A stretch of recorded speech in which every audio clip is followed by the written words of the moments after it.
गुरु नानक देव के श्री चरणों में गा रहे हैं, सुख कहाँ है। सुख पाया,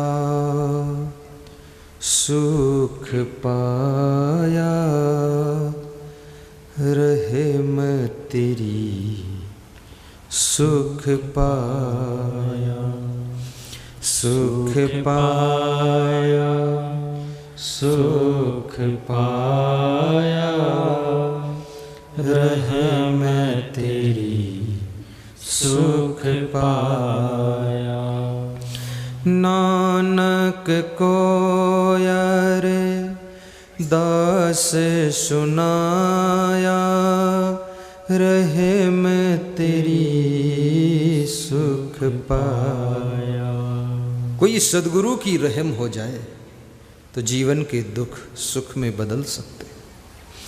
जीवन की पीड़ा बीड़ा बन सकती है, जीवन का जहर अमृत में बदल सकता है, जीवन के दुख सुख में चेंज हो सकते हैं। कोई सद्गुरु की कृपा बरस जाए तो जीवन धन्य हो सकता है। अपने सबसे मिलाया, मेहरबानी आपकी जय हो। आपने सबसे मिलाया, मेहरबानी आपकी। आपने हमको बुलाया, मेहरबानी आपकी। आपने हमको बुलाया, मेहरबानी आपकी। आपने सबको बुलाया, मेहरबानी आपकी। आपने हमको बुलाया, मेहरबानी आपकी। जय हो।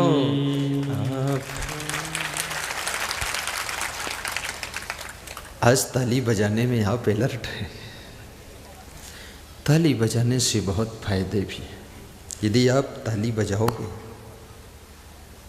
तो आपको शुगर की बीमारी नहीं होगी, एक फायदा।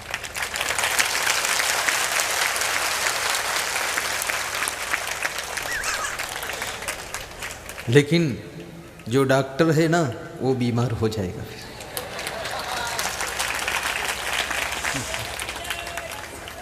क्योंकि जब आप बीमार नहीं हो गए तो डॉक्टर बेचारा क्या करेगा, वो खुद बीमार हो जाए। ताली बजाने से टेंशन खत्म हो जाती है।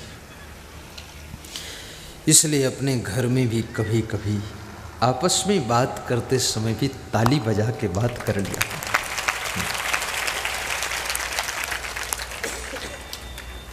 हंसने से हार्ट अटैक की बीमारी कंट्रोल हो जाती है, हंसने से। लेकिन हर जगह मत हंसना। किसी के यहाँ मृत्यु कार्यक्रम में जाओ, वहाँ तुम हंसो तो लोग नाराज हो जाएंगे, दुख हो जाए। फिर वह कहेंगे क्यों हंस रहे हो, तो मेरा नाम ले लो, असंग साहब ने कहा था हंसना, तो मैं भी फंस जाऊंगा। वहाँ मत हंसना। सदैव प्रसन्न रहना, खुश रहना। अपने परिवार में किसी को सताना मत, दुखाना मत। ऐसा स्वभाव न बनाना, ऐसी वाणी मत बोलना, ऐसा चरित्र मत तैयार करना, ऐसे कार्य मत करना जो आपके परिवार के लोग, आपका पति दुखी हो, आपकी पत्नी पीड़ित हो, आपकी माँ रोए, आपके पिताजी सिर पकड़कर बैठे कि ये क्या हुआ। ऐसा कार्य कभी मत करना। अपने माता पिता की खुशबू को भी दूर दूर तक फैलाना। सुख पाया रहम तेरी सुख पाया। गा दूं, गाऊं, इजाज़त ले लूं? क्या ठिकाना आपको कि कह दो मत गाना, इसलिए पूछ लेता हूं। सुख पाया सुख पाया रहम तेरी सुख पाया। आप भी थोड़ा दोहराना मेरे साथ। सुख पाया सुख पाया रहम तेरी सुख पाया। कौन है अपना कौन पराया, कौन है अपना कौन पराया, सब में वही है नूर समाया। रहम तेरी सुख पाया रहम तेरी सुख पाया। सुख पाया सुख पाया रहम तेरी। जय हो। सुख पाया। आपको सुख मिले ऐसी मेरी शुभ कामना है। आपका घर छोटा हो लेकिन आपके छोटे से घर में सुख बड़ा सा हो। आपका परिवार छोटा हो लेकिन आपके परिवार में सुख बड़ा हो। परस्पर प्रेम रखना सुख की पहली चाबी है। परस्पर प्रेम करना। प्रेम कैसे करोगे? एक दूसरे के लिए कुछ त्याग करना। प्रेम की जान त्याग है। जिसके पास में त्याग नहीं है उसका प्रेम मर जाता है। प्रेम को निभाने के लिए धन की हानि भी सहना पड़ता है। प्रेम को निभाने के लिए बहुत गलतियों को क्षमा करना पड़ता है। प्रेम को निभाने के लिए सामान की हानि भी सहना पड़ता है। और प्रेम के लिए अपने सम्मान चला जाए तो भी प्रेम को निभाना पड़ता है। प्रेम बहुत कोमल पौधा है, छुई मुई है। निहाल चंद मालवी। प्रेम का पौधा छुई मुई है, मंदसौर से मंद मंद चल के आए हैं। जिला पंचायत अध्यक्ष। प्रेम के पौधे को संभाल ना सकोगे तो मुरझा जाएगा। और याद रखना, प्रेम भगवान श्री राम भरत के प्रेम को निभाने के लिए राज्य का त्याग करके वन को चले जाते हैं। भरत जी राम के प्रेम को निभाने के लिए राजगद्दी का त्याग करके नंदी ग्राम में 8 फीट गहरे गड्ढे में 14 साल तक रह करके गुजारा करते हैं। प्रेम त्याग मांगता है। महिलाओं से भी निवेदन करूंगा, कभी तुम्हारा पति अच्छी साड़ी लेकर न दे पाए, पुरानी साड़ी को धोकर पहन लेना, लेकिन नाराज मत होना, खुश रहना।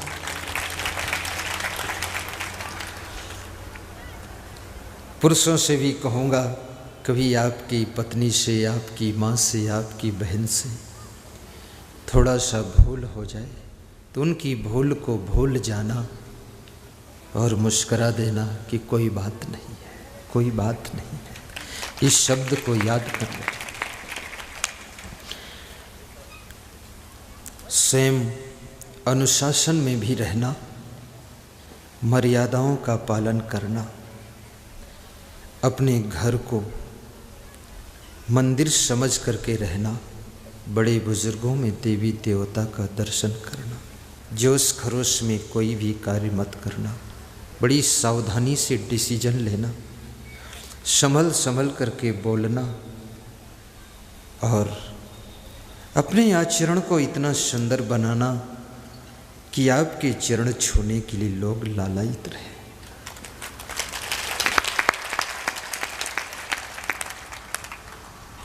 यदि आपके आचरण सुंदर हो जाए, उस आचरण का प्रभाव दूसरों के ऊपर भी पड़ता है। आचरण मनुष्य को पूजनीय बना देता है, वंदनीय बना देता है। आचरण गिर जाए तो वही मनुष्य निंदनीय हो जाता है, निंदनीय हो जाता है। इसलिए इस संपदा को भी संभालिए। तुलसीदास से पूछा गया सुख कहाँ है। रामायण में एक प्रसंग आया है, 5 मिनट का उदाहरण है। काकभूषुंडी जी गरुड़ जी को समझा रहे हैं। हमारे भारत देश का कौवा भी बहुत चतुर है। कौवा सत्संग सुना रहा है, गरुड़ जी श्रोता बनकर सुन रहे हैं। आजकल तो कौवा चतुर नहीं है, आजकल तो बहुत से आदमी ही कौवा बन गए हैं, इसलिए कौवा की तो बात छोड़। कितने घरों की छत की मुंडेरी पर कौवा भी बैठने में शर्माता है बाप जी, क्योंकि कौवा भी जान गया है इस घर में पहले से बड़े बड़े कौवा बैठे हैं।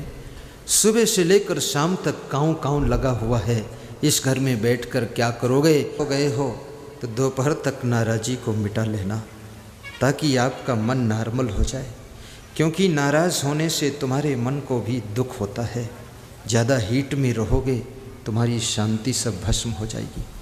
दोपहर में किसी से कुछ डिस्टर्ब हो गए हो तो शाम तक अपने आप को बैलेंस में लाकर खड़ा कर देना, और शाम को आपका बैलेंस बिगड़ गया है तो सोने के पहले आप नॉर्मल हो जाना, ताकि आपको नींद अच्छी आ सके, प्रसन्नता से सो सके। कितने लोगों को देखा जाता है, एक बार नाराज हो जाएंगे, 10 वर्ष तक मुंह फुलाए रहेंगे, स्वयं थक जाएंगे नाराज रहते रहते, दूसरों को भी थका डालेंगे। सरल स्वभाव बनाओ, मन की कुटिलता को दूर करो। काकभूषुंडी समझा रहे हैं गरुड़ को कि संत मिलन सम सुख जग नाहीं। गाइए, संत मिलन सम सुख जग नाहीं, नहीं दरिद्र सम दुख जग माही। धन्यवाद। संत के मिलन के समान संसार में कोई सुख नहीं है, और संत और सदगुरु में भेद नहीं। साहेब संत कछु अंतर नहीं, और साहेब का घर संतन माही। यत यत आचरति श्रेष्ठा तत तत कुरुति इतर जना। जैसा जैसा आचरण बड़े लोग कर देते हैं, वैसी वैसी नकल छोटे लोग कर लेते हैं। कृष्ण भगवान गौएं चराते थे। उनके साथियों ने पूछा कि आप भगवान हो, आप गौएं क्यों चुराते हो?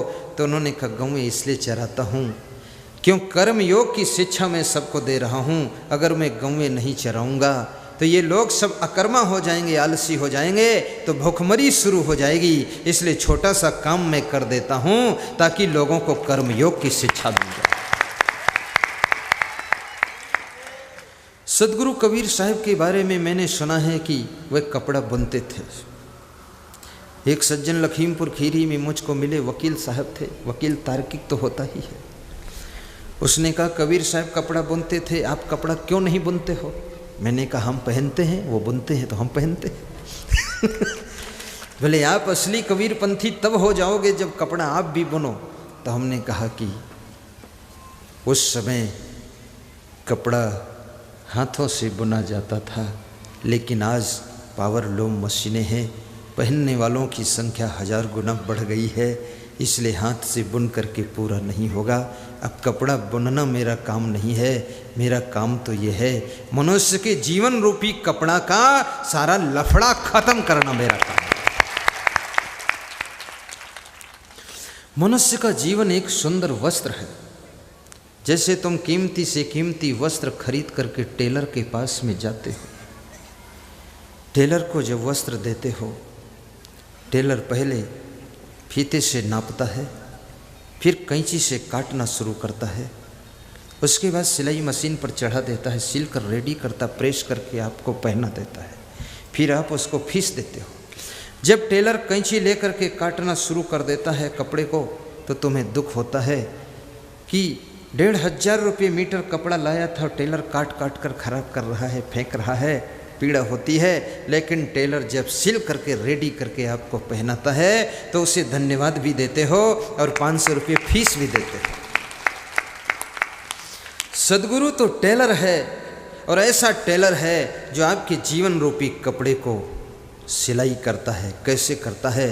पहले प्रेम के फीता से नापता है, फिर ज्ञान की कैंची लेकर के जो भी आपके जीवन रूपी वस्त्र में कचड़ा है, कमी है, फालतू है, अवगुण है, उसको काट कर निकाल देता है। फिर भक्ति की सिलाई मशीन पर चढ़ा करके श्रद्धा के धागों से सिल करके रेडी कर देता है। फिर तुम इतने सुंदर हो जाते हो, राम कृष्ण और कबीर जैसे सुंदर लगने लग जाते हो। इसलिए सद्गुरु टेलर भी है। मैं कभी कभी आपकी अवगुणों को दूर करने के लिए जोर दे करके कैंची चलाता हूँ कि आदत छोड़ो। न हरि भजस न आदत छूटी। मैं आपसे निवेदन करूँगा, उन आदतों को छोड़ दीजिए जिन आदतों के कारण आपके घर में रोज रोज कलह कलेश होता है। नशा व्यसन की आदत को छोड़िए, जोर जोर बोलने की आदत को छोड़िए, गुस्सा करने की आदत को भी त्याग कीजिए, आलस्य करने की आदत को भगा दीजिए। आलस्य से आपके घर में गरीबी आती है और बार बार गुस्सा करने से आपके घर में शांति भस्म हो जाती है। कितने लोगों का जीवन तो भस्मासुर है, उनको इतना क्रोध आता है कि घर की सुख शांति सब भस्म है। आज के 20 वर्ष पहले मैं गरोठ में गया था, मंदसौर जिले की तहसील गरोठ। उस समय मेरे पास में मिनी बस थी, मेरे गुरुदेव ने दिया था प्रचार के लिए। सड़क पर खड़ी थी बस, तो एक नौकर आया मुझे बुलाने कि सेठ जी ने बुलाया है। तो मैं जाने में थोड़ा संकोच किया कि अपरिचित में कैसे जाऊं। फिर मेरे गुरुदेव ने कहा चले जाओ, तो मैं गया। बोले छत पे चलो ऊपर। फिर और संकोच लगा कि अपरिचित के छत में जाऊं, दरवाज़ा बंद कर ले, कभी न छोड़े तो क्या होगा। हाँ, बड़ा झंझट है संसार में कि साधु को पैक कर दो। तो मैं 2-4 साधुओं को भी ले गया साथ में, इसलिए मैं अकेला कभी रहता नहीं, पूरे संतों के साथ रहता। सेठ जी मिले, उनकी धर्मपत्नी मिली, अरबपति आदमी थे। धर्मपत्नी रोने लगी, तो मैंने कहा क्या माता जी दुख है? बोले और तो सब ठीक है स्वामी जी, ये हमारे पति जी पूरे भस्मासुर हैं। इनको इतना गुस्सा आता है, इतना क्रोध आता है कि बिजनेस भी सब चौपट हुआ जा रहा है, घर में भी अशांति है। ऐसा कोई दिन नहीं जिस दिन हम परेशान न हों। थोड़ा इनको समझाओ, ये किसी तरह से शीतल हो जाए। अब किसी के घर में मैं गया हूँ, तुरंत उसको समझाना शुरू करूँ तो मेरे लिए भी खतरा है, कहीं मेरे ऊपर ही जोश आ जाए उसको कि तुम कौन हो तो चौधरी इसमें बीच में, ये हमारा आपस का मामला है। तो मैं बड़ा सोच में पड़ा। मैंने कहा कि माता जी संकोच लगता है, मैं नहीं समझा सकता हूँ आपके पति को। बोले मैंने छत से देखा था, आप बस में बैठे थे, नौकर को भेजा, बुला लाओ। हमने सोचा संत ही शांत कर सकता है और कौन शांत करेगा। आग जो लगी आकाश में, झरझर गिरे अंगार, और साधु न होते जगत में तो जरी मरता संसार, जरी मरता संसार। 10 मिनट मैंने सत्संग सुनाया, ऐसा समता का सुनाया कि थोड़ा सा शांति आ गई। बाद को फोन आया कि आधा तो सुधर गए। तो हमने कहा ज़्यादा सुधार देंगे तो साधु हो जाएंगे, आधा ही ठीक है।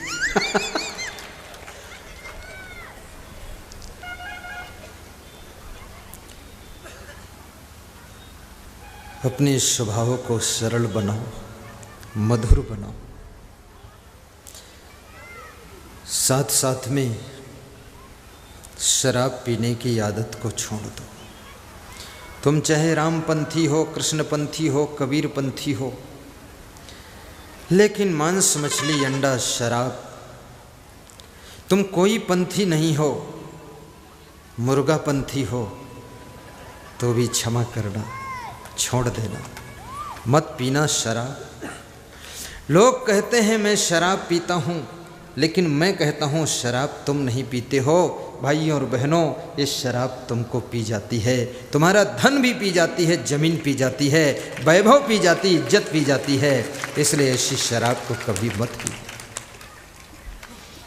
जाम पर जाम पीने से क्या फायदा, रात बीती सुबह को उतर जाएगी। पुलिस कर्मियों को आशीर्वाद है कि ड्यूटी की ड्यूटी और सत्संग का सत्संग, आम की आम, गुठलियों के दाम, ड्यूटी की ड्यूटी और प्रोग्राम। जाम पर जाम पीने से क्या फायदा, रात बीती सुबह को उतर जाएगी, रात बीती सुबह को उतर जाएगी। ए फकीरों की प्याली को पी ले जरा। गाइए, दोहराइए। ए फकीरों की प्याली को पी ले जरा, तेरी सारी जिंदगी सुधर जाएगी, तेरी सारी जिंदगी सुधर जाएगी। जितने लोग नहीं डूबे हैं आज तक कुओं के गहरे पानी में, जितने लोग नहीं डूबे हैं समुद्रों के लहराते पानी में, जितने लोग नहीं डूबे हैं नदियों के चौड़े पानी में, उससे कहीं लाखों गुना ज़्यादा डूब गए हैं बोतलों के बंद पानी में, बोतलों के बंद पानी में। जाम पर जाम पीने से क्या फायदा। मैं पतियों से कहूँगा, विवाह जब करो तो अपनी पत्नी से वादा कर लो कि मैं शराब पीऊँगा। शादी करना हो तो करो, ना करना हो तो ना करो, तो शायद तुमको कोई पत्नी नहीं मिलेगी। लेकिन जब तक विवाह नहीं होता ना, इस संसार में धोखा बहुत है। जब तक विवाह नहीं होता है तो जमाई जी बड़ी जमावट से रहता है, ऐसा बिल्कुल लगता है कोई स्वर्गलोक से देवता उतर आया है। बैठता भी है तो संभल के लगता है बहुत सीधा सरल है, राम भगवान अवतार फिर से लिए हैं।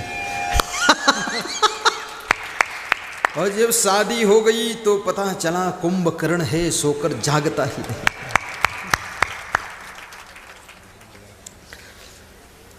एक विद्यार्थी पढ़ रहा था तो मैंने कहा किस क्लास में हो? बोले 10 में।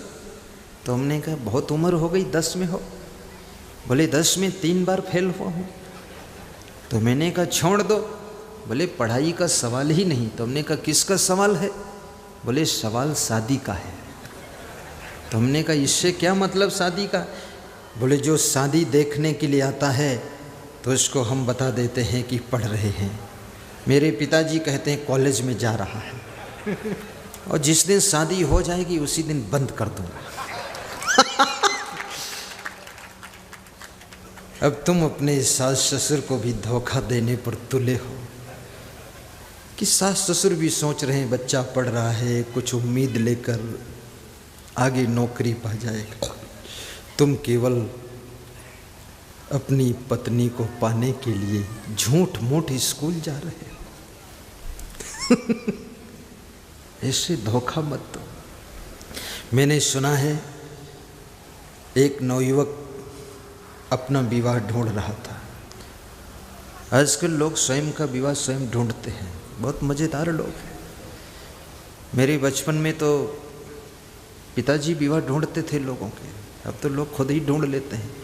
पिताजी को शायद लेट हो जाए तो इसलिए जल्दी कर लेते हैं। ढूंढ रहा था, उसको कोई मनपसंद की स्त्री नहीं मिली, कोई लड़की नहीं मिली। धीरे धीरे उम्र उसकी 30-32 साल हो गई। किसी दिन मंदिर में गया पुजारी, और मंदिर में जाकर के भगवान के सामने बोला, तुम्हें माता च पिता तुम्हें बंधुश्च सखा तुम्हें विद्या द्रविणम तुम्हें सर्वम मम देव देव।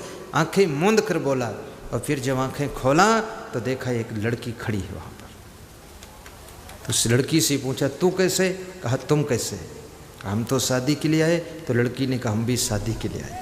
बोले, किसने भेजा? बोले, तुम्हें हो माता च पिता तुम्हें हो। इस मंत्र में प्रभाव है। उस लड़की की उम्र भी 30-32 साल हो गई, उसके भी मनपसंद कोई पति नहीं मिला।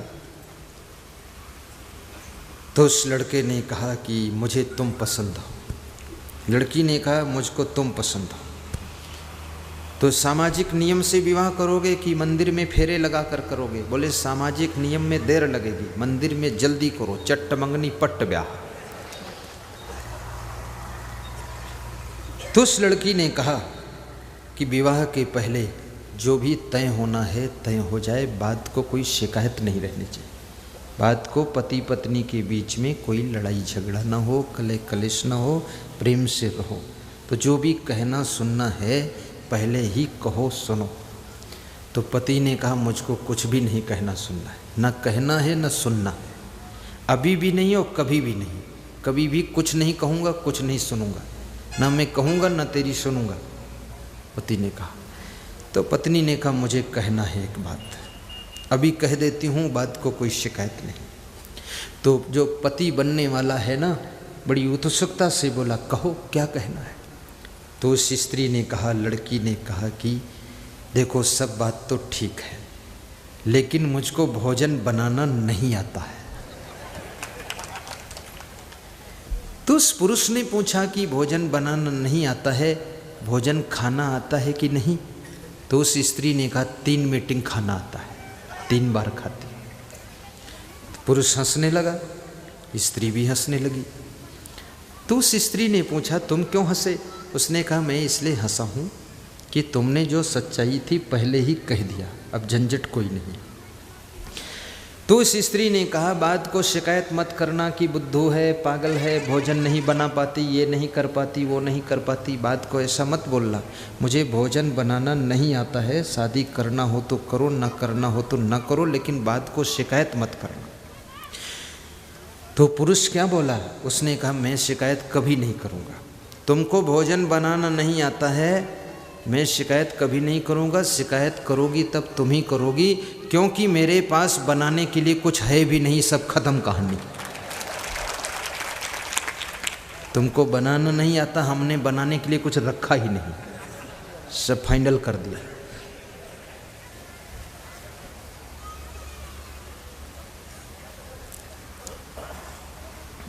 प्रेम की गंगा बहाते चलो, जीवन को निर्मल बनाते चलो। प्रेम की गंगा बहाते चलो, जीवन को निर्मल बनाते चलो। जीवन को निर्मल बनाते चलो, जीवन को निर्मल बनाते चलो। ज्योति से ज्योति, ज्योति से ज्योति जलाते चलो, प्रेम की गंगा बहाते चलो, प्रेम की गंगा बहाते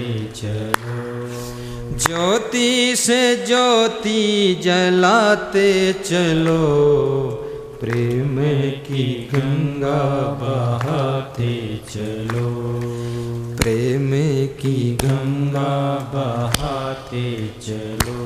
बोलो सद्गुरु भगवान की जय। ध्यान दीजिएगा, परस्पर प्रेम से रहना, एक दूसरे की प्रतिकूलता को भी सह लेना, सुख पाओगे। और जिसके घर में 6 चीजें होती हैं, उसके घर में सुख निवास करता है। अनर्थकम विप्रवासम गृहेभ्यः पापई संधि पर दाराभिमर्शम अस्तैन्यम पैशनम मद्यपानम चा न सेवते यश्च सुखी सदैव। विदुर जी कहते हैं धृतराष्ट्र से, जो बिना आवश्यक उद्देश्य के अपना घर छोड़ करके देश विदेश घूमने नहीं जाता है, वो सुख पाता है। फिजूल में घूमने की जिसकी आदत नहीं, उसको सुख मिलता है। अनर्थकम विप्रवासम गृहेभ्यः, फिजूल में अपना घर छोड़ करके बाहर घूमने मत जाओ। घूमने की आदत छोड़ो, सैर सपाटे छोड़ो। पापई संधि, और जिसका प्रेम, जिसकी मित्रता पापियों से नहीं होती है। जो पवित्र आत्माओं से प्रेम करता है, पवित्र आत्माओं से दोस्ती करता है, वह व्यक्ति सुख पाता है। याद रखना, जब चींटी फूल से दोस्ती करती है, भगवान के मंदिर में चढ़ जाती है। वही चींटी जलती हुई लकड़ी से दोस्ती करती है तो आग में जल करके मर जाती है। दोस्ती का परिणाम आ जाता है। दूध के साथ में जब पानी दोस्ती करता है तो पानी भी 40 रुपये लीटर बिक जाता है। वही पानी मिट्टी के साथ दोस्ती करता है तो कीचड़ बन जाता है। लोग उससे बच करके निकलना शुरू करते हैं। दोस्ती भी करना तो संभल कर करना। अनावश्यक लोगों से दोस्ती भी मत बढ़ाओ। अनर्थकम विप्रवासम गृहेभ्यः पापई संधि पर दाराभिमर्शम, और जो पराई स्त्रियों से संबंध नहीं करता है, जिसके साथ में विवाह किया है, उसके साथ पूरा प्रेम समर्पित रखता है। जिसका मन संयम नियम के कंट्रोल में रहता है। मनुष्य के पास में बहुत बड़ी कंट्रोल शक्ति है। हाथी को मनुष्य कंट्रोल करता है, घोड़े को कंट्रोल करता है, गधे को कंट्रोल करता है, सांप को कंट्रोल करता है, शेर को कंट्रोल करता है, कुत्ते को कंट्रोल करता है, गाय भैंस को कंट्रोल करता है। मनुष्य सभी को कंट्रोल करता है, लेकिन याद रखना, मनुष्य अपने आप को कंट्रोल करने में चूक जाता है, इसलिए मनुष्य दुख पाता है।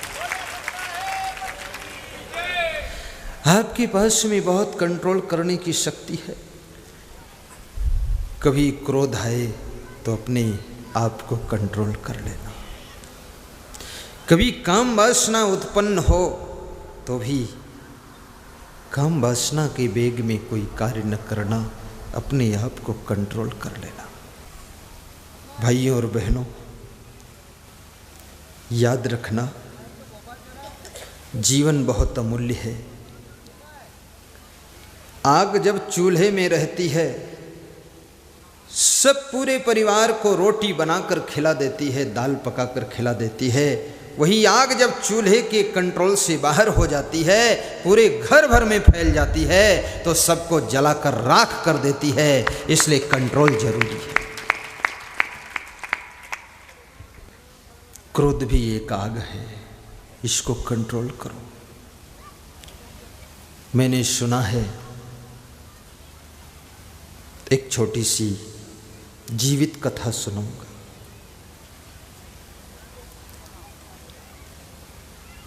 ससुर और दामाद खेत में काम कर रहे थे।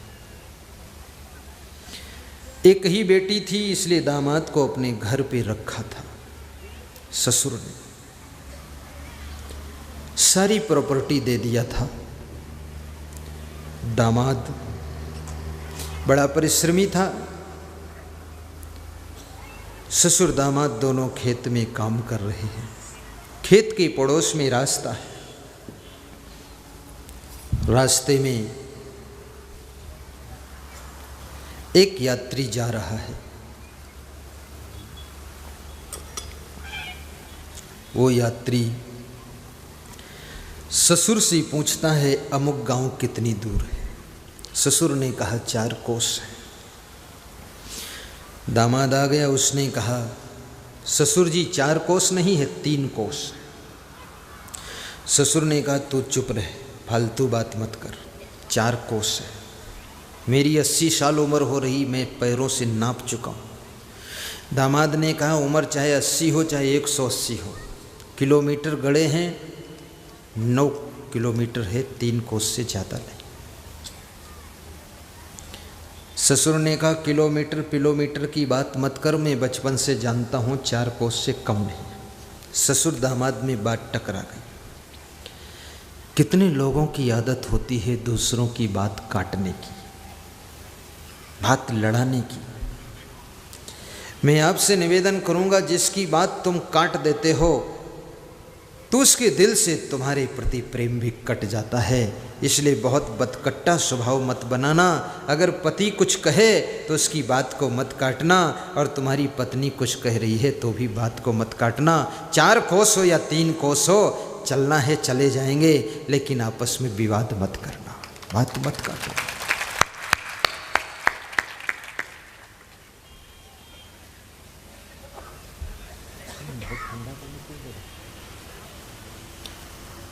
भाइयों और बहनों, आपस में ससुर दामाद टकराने लगे और कहने लगे, 3 कोस से ज़्यादा नहीं है। ससुर बोला 4 से कम नहीं है। विवाद होने लगा। जो पथिक खड़ा था उसने कहा कि झगड़ा मत करो, जितना होगा होगा, मैं वापस चला जाऊंगा, आप टेंशन मत लो। ससुर बोला, बिल्कुल मत जाना, जब तक कोस तय न हो जाएं तब तक अगर पैर आगे बढ़ा दिया तो तुम्हारे पैर पर कुदाल मार दूंगा। बड़ा गर्म मिजाज का आदमी। यात्री भी फंस गया चक्कर में कि रास्ता पहुंचकर झंझट खड़ा हो गया। बात बढ़ते बढ़ते यहाँ तक बढ़ गई कि ससुर कुदाल लेकर के दामाद को मारने के लिए दौड़ा। दामाद भाग खड़ा हुआ। दामाद ने सोचा कि ससुर का पारा ज़्यादा गर्म हो गया है, शायद मार ही दे, इसलिए भागो। भागना भी एक कला है। मैं आपसे भी कहूँगा, जहाँ ऐसी स्थिति आ जाए कि तुम्हें लगे कि अब मार खा जाएंगे तो भाग जाना। हाँ, अरे बच जाओगे तो कल फिर निपट लेंगे, लेकिन आज मार क्यों खाओ, भाग जाओ। हमारे देश का भगवान कृष्ण भी जरासंध के आक्रमण से डर करके भाग गया था द्वारिका। जिस देश का भगवान भाग कर सिखा चुका है, तो उस देश के इंसान को भी कभी कभी भाग जाना चाहिए। हम लोग साधु बने तो घर से भाग गए, भागने से इतने महान हो गए, भागना पड़ता है। लेकिन कहीं सत्संग से ही मत भाग जाना। हाँ, ये भी सावधान रहना, सत्संग में जमकर बैठो। दामाद भाग रहा है, ससुर कुदाल लेकर के दौड़ा रहा है। इसी बीच में बेटी नाश्ता लेकर के खेत में आ जाती है, और बेटी देखती है कि पिताजी हमारे पति जी को मारने के लिए दौड़ा रहे हैं।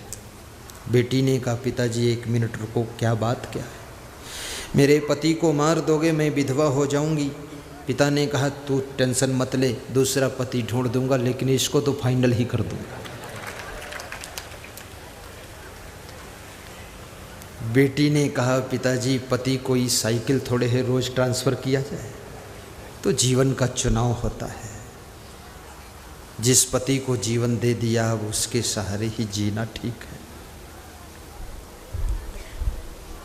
पिता रुक गया, कहा बेटी ये यात्री जा रहा था, इसने पूछा अमुक गांव कितनी दूर है, तो मैंने कहा कि 4 कोस है। इस दामाद ने बीच में आकर बोल दिया कि 3 कोस है। 1-2 फुट का अंतर होता तो मैं मान जाता, लेकिन 1 कोस का लंबा डिफरेंस है, इसलिए बर्दाश्त नहीं हुआ। और ये जिद्दी है दामाद। तो बेटी ने कहा पिताजी मेरा पति जिद्दी है तो मेरा पिता क्रोधी है, आप मारने जा रहे हो। लेकिन मैं 1 मिनट कुछ कहूँ। ऐसी बेटी की घर घर में आवश्यकता है, जिस तरह की ये बेटी है। अभी देखो ये कहानी कहाँ पहुँच जाती है। बेटी ने कहा पिताजी तुमने मुझको जन्म दिया, मेरा पालन पोषण किया, मुझे शिक्षा प्रदान किया, मेरा विवाह इनके साथ कर दिया। मुझ जैसी लाडली बेटी को आपने इनको दे दिया, इनकी पत्नी बना दिया। मैं अकेली हूँ बेटी आपकी, आपने 3 मंजिल का मकान भी इनको दे दिया, 50 एकड़ ज़मीन दे दी, सारा सामान दे दिया। तो पिताजी मैं कहूँ आपसे कि 1 कोस का जो डिफरेंस है ये भी इन्हीं को दे दो, क्या लफड़ा है। जय हो जय हो। पिता ने कुदाल वहीं पर रख दी और बेटी के सिर पे हाथ रखा कि सौभाग्यवती हो बेटी। दामाद को बुलाया कि आ जाओ जमाई जी, सब मामला ठीक हो गया। दामाद आया, दामाद को प्रणाम किया। ससुर ने कहा कि सब ठीक हो गया। तो दामाद बोला ससुर जी मुझे नहीं पता था तुम इतना गर्म हो जाओगे। ससुर बोला कि मेरे गुस्सा बहुत आती है, लेकिन बेटी ने जो शब्द कहे उस शब्द से हम शांत हो गए। शब्द में वह शक्ति है कि मनुष्य को शीतल कर सकता है, शब्द मनुष्य को भड़का सकता है, सभी मनुष्य को लड़ा सकता है, शब्द ही मनुष्य को जोड़ सकता है, शब्द तोड़ सकता है। याद रखना शब्द आपको मोड़ सकता है और शब्द आपके प्राणों को भी छोड़ सकता है। शब्द में बहुत बड़ी शक्ति होती है। शब्द की शक्ति का वर्णन करते हुए कबीर साहब ने कहा है कि शब्दई मारा गिरि परा, शब्दई छाड़ा राज, और जिन जिन शब्द विवेक किया तिनका सरिगो काज। बहुत लोगों को याद भी है, मैं कहता हूँ वो भी ओठे हिला देते। वाह, पुराने सत्संगी लोग हैं। शब्द की मार से मनुष्य खड़ा है, वो गिर जाता है। शब्द की मार से मनुष्य प्राणों को छोड़ देता है। शब्द की मार से मनुष्य घर छोड़कर चला जाता है। शब्द की मार से मनुष्य मोह छोड़ देता है। शब्द की मार से मनुष्य वैराग्य को छोड़कर फिर रागी बन जाता है। शब्द में बहुत बड़ी शक्ति होती है, इसलिए शब्द को बहुत संभल कर बोलना। शब्दई मारा गिरि परा, शब्दई छाड़ा राज, जिन जिन शब्द विवेक किया तिनका सरिगो काज। मैं निवेदन करूँगा महिलाओं से, कोई शब्द बोलना अपने पति के लिए, अपनी सासू के लिए, या अपनी बहू के लिए, या अपने देवरानी जेठानी के लिए थोड़ा सा फिल्टर लगाकर बोलना, अंधाधुंध मत बोलना। तुम पानी छान कर पीते हो, शरबत छान कर पीते हो, चाय छान कर पीते हो, दूध भी छान कर पीते हो, तो मैं निवेदन करूँगा शब्द भी छान कर बोलना, ताकि शब्द विस्फोट न कर दे। देवास ये देवताओं का वास है, उसका नाम देवास है। भाइयों और बहनों ध्यान देना, आपके घर में जैसे इस बेटी ने बात कही है, शब्द कहा है, उसके पिता का क्रोध शांत हो गया। ऐसे बेटी जैसे स्वभाव का कोई एक व्यक्ति होना चाहिए। 2 के बीच में एक तीसरी ऐसी कड़ी हो जो 2 के बीच में आग जल रही हो, उसको बुझा सके, तभी उस घर में शांति आ सकती है, शांति आ सकती है।